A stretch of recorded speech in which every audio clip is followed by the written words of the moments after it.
You know, you never really been that nice to me over the years. You just always act so high and mighty like you're better than every other console just because you can do docked mode and handheld mode. But I mean, look at you. You're small, you're underpowered, and you're just not even really that great at either. You thought that you could just coast through life with your Nintendo brand name and your exclusives. Well, I told you, you have 8 years to get it together or you're out. Well, guess what? The Switch 2 is finally here, and it's so much bigger than you, so much better than you. Just look at it. Come on, look at it. It's got a bigger screen, Joy-Cons that aren't made for baby hands, and even high resolution and frame rates to finally bring us into the modern era. So I'm sorry, but it's bye-bye time.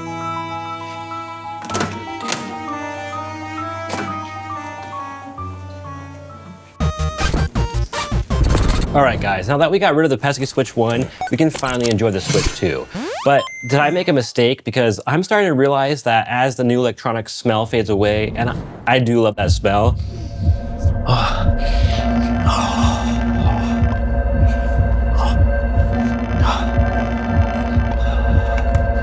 gotta get more, I gotta get more. Oh yeah. Is the Nintendo Switch 2 really that much better?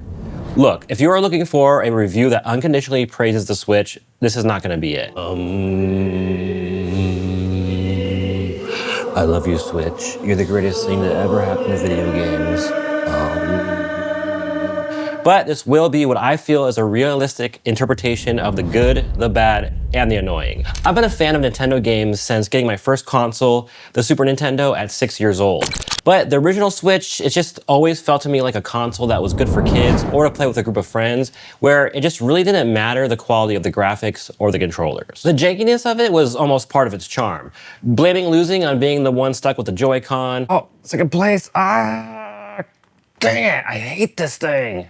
Who got to use the steering wheel remote in Mario Kart because no one ever had enough, but it was never that serious and just about having fun, even if it was annoying that all controllers were not created equal. So I did pick up the Switch 1 Pro controller basically out of necessity. It is a good controller, but not a great controller compared to what else was out there. I think it was around $70 at the time, and that's the main problem because it's more like a $40 to $50 controller. The Switch 2 is better because the Joy-Cons are bigger, but the joystick tech in them is apparently the same as last generation, so that might, lead to stick drift in the future, just like the Switch 1. This can be remedied by buying the Pro 2 controller or multiple Pro controllers, but at $85, which is an insane price for the Pro controller, I can't imagine buying 4 of them. So yes, the controller issue can be fixed, but not without your hard-earned cash. And a lot of it. Plus, the triggers on the back of the Switch 2 Pro controller are flush with the controller, making it very hard to find them by feel. I'd rate them the worst triggers of all time. So now we have a more expensive console, more expensive games, and more expensive accessories, but that's not the most annoying thing about the Switch 2. But I require none of your cash. In fact, this video is free, so smash the subscribe button for more content like this, massage the like button until it starts to sizzle, and ring the bell for that sweet, sweet smell of bacon in your inbox. Pushing price aside for now, what is using the Switch 2 actually like? While this is usually not a great idea when reviewing something, I think we need to look at the Nintendo Switch 2 in a vacuum. It is a highly specialized product with really no alternative. It is kind of in a gray area because it can be both a docked console as well as a handheld. I see it as a docked TV console first and a handheld second. So there are many people comparing it to the Steam Deck because it is also a handheld system at about the same price, but to me, this makes zero sense. The Steam Deck plays mostly PC games and cannot play any Switch 2 games, while the Switch 2 is a system for Nintendo games mainly that can sometimes play other titles as well. They aren't cross-compatible or really have much overlap. The Switch 2 is the best and only way to play new Switch 2 games. The reason I don't see the Switch 2 as a handheld first is because I don't think it is that great of a handheld. Again, it's the best Nintendo handheld, but it doesn't have the best battery life for a handheld. I mean, 2 to 3 hours tops. And the power adapter it comes with is relatively short if you want to plug it in for a long gaming session. It is great though that the USB-C cable is removable this time though, so you can get a longer cable if you want, but that's another expense. I can't even use it in handheld mode for a long time because the Joy-Cons, while they're bigger, are not ergonomic or comfortable at all, and within 10 minutes, my hands start to cramp. The joysticks on the Joy-Con are okay at best, but not good enough for any competitive games like an FPS game. And if you want to play a handheld, this is the only controller choice you have. I'm sure there will be third-party options, but that's another cost. You can get something like the Deep Brand Kill Switch case, which should give better ergonomics and comfort.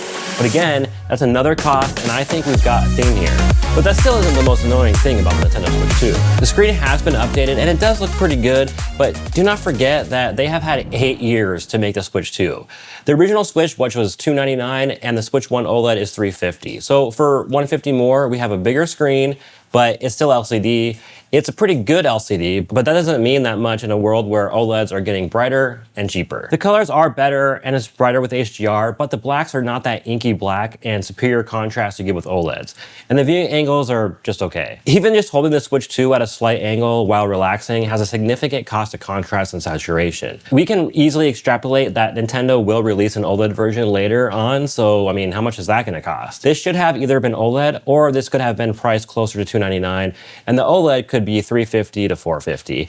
I also feel like the resolution and sharpness of the screen is not very good. Even a new Switch 2 game like Mario Kart World looks soft and fuzzy, and something like Fortnite is not good at all. They advertise 4K, but in reality the top resolution is 1440p, and everything is upscaled to 4K, which to me is kind of a bummer. The 120 Hz is also nice, but their top game, Mario Kart World, isn't even 120 Hz at any resolution. To me, that's crazy. Street Fighter 6 is actually 120 Hz, but it is definitely on low graphics settings. I don't want to play at 1080p or even 1440p. Nintendo games aren't even that graphically demanding.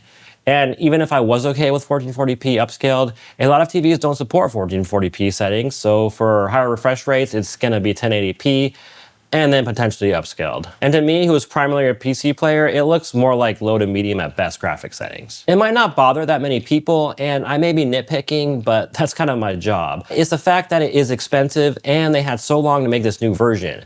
I know we have the whole new situation now where we found the LCD in the Switch 2 is not that high end, and can have issues with low refresh times and ghosting. But be honest, if no one told you, would you have even known? I also have to take into account that most people aren't even gonna get that much into the weeds. They're just gonna play the thing. When I was a kid, I didn't really think about any of that and just enjoyed the systems.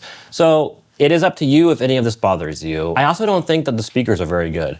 You need to turn them most of the way up to even get a decent volume, and it's still not that loud, and the speaker quality is lacking. They are better than Switch 1 though. If you are using headphones, make sure to turn off the headphone volume limits in settings or to your preference. The new kickstand is way better, and you can put the Switch 2 at any angle you want. So the Switch 2 not coming with an OLED screen and the overall quality of the LCD and hardware upgrades just being okay is disappointing, but that still isn't the most annoying thing about the Switch 2. For me, docked mode is where the Switch 2 really shines, especially paired with a good TV. This is where you get the best performance, such as 4K, even if it is disappointing that it only does 4K 60 Hz.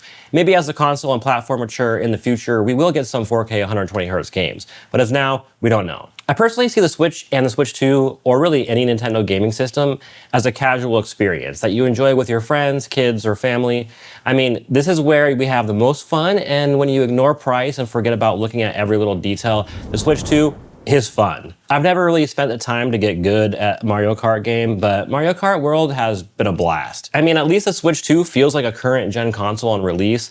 I thought the Switch 1, while being innovative, didn't even feel like a current gen console at the time. The Switch 2 and Nintendo games are the easiest way to play couch co-op. A lot of the games are designed with this in mind, and other systems such as the PS5 and definitely PC are much more suited towards playing on your own or online. Like I said, when I think of the Nintendo or the Switch, I think of laughing and having fun, but surrounded by the people I enjoy and like seeing lose. The new dock seems to be better than the old one, but not by much. The Switch is still pretty loose inside the dock, and it's weirdly unbalanced. With minimum pressure, it can easily fall over, and I have had to be careful. I am loving though that there's finally an Ethernet port. But the lower res and lack of next-gen performance is still not the most annoying thing about the Switch 2. So Nintendo usually has some gimmick or feature that makes each console unique. The Switch 2's is being able to use a Joy-Con as a mouse. I mean, it's cool in theory, but coming from a primarily PC gamer who uses high-end mice, I mean, is this gonna suffice? It is not amazing by any means, but I am surprised that it's actually relatively responsive. I haven't found many supported games yet, but you can actually use it with Fortnite. It's a creative idea, but the ergonomics are atrocious. Hopefully having a case on it will be better, or there will be some accessories coming out for mouse mode. I'd rather use the Apple Magic Mouse, and I never thought I'd ever say those words. It would have also been nice if you could keep the mouse feet attachment on the Joy-Con and still attach them to the console, or if it was just built in. Having to keep track of all these accessories and switch them out for different scenarios is kind of a pain. First world problems, I know. And now it's time for the magnificent cash grab of the Nintendo Switch 2. The only way to charge the Joy-Cons is to attach them to the console, but for $40, you can buy the Joy-Con 2 charging grip that is exactly the same, but this one has a USB-C port for charging and 2 trigger buttons. These could have definitely not just been included on the grip that came with the console. If you want to learn how to use your new system, you're in luck. Nintendo made a tutorial just for you. And with an industry first, that tutorial is $10. If you want to play with your friends the way these games are meant to be played, don't worry. The Joy-Cons are only $100 and the Switch Pro 2 controller, it's only $85. Lucky for us, games are more expensive than they've ever been. Let me know what you think is Nintendo's worst cash grab. The main problem is Nintendo sets this up as being a premium product with its premium price tag, and it's just not. This has that typical Nintendo quality where everything is just a bit off and cheaper feeling. Not to mention the LCD issues we see now and all the price gouging. But hey, for a Switch, everything is a top-of-the-line Switch experience, but why are we even happy about minor changes from an 8-year-old console? It's better, but it is commanding next-gen pricing for a not even current-gen spec system. It is overpriced, but I mean, it's fun and I'm having a blast playing it. So you need to decide how much is that fun worth it to you. I personally do not regret buying it. If you want the best Nintendo game experience and to enjoy Switch 2 games, then this is your only option. If you want it, you have to pay up and Nintendo knows it. And that is the most annoying thing about the Nintendo Switch 2. All right, if you like this video, go ahead and like it. It really helps me out with the YouTube algorithm. Subscribe for more, and always remember, in bacon we trust. Doo-doo-doo!